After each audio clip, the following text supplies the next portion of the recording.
Looking for home design inspiration? You're in the right place.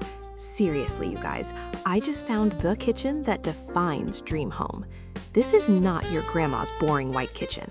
This is Modern Tudor meets Modern Organic, and it is insane. I'm talking bold and moody.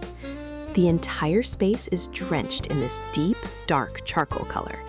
The cabinets are sleek, shaker style, but the vibe is totally elevated. Look up, right? The ceilings are pushing 9 feet 6 inches, which is huge, and they have these gorgeous, massive dark wood beams running across.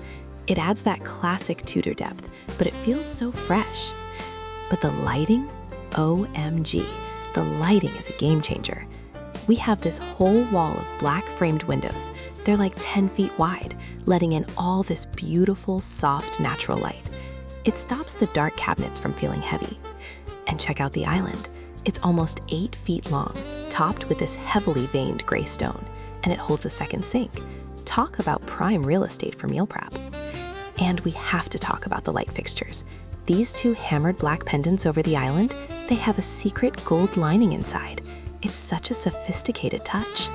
Most kitchens feel cramped or cluttered, but this design uses that dramatic dark color and high ceilings to create a space that feels luxurious and streamlined. The whole look is just pure perfection, modern, dramatic, and totally functional. This room is beautiful, but I've saved the best part for last. Follow me.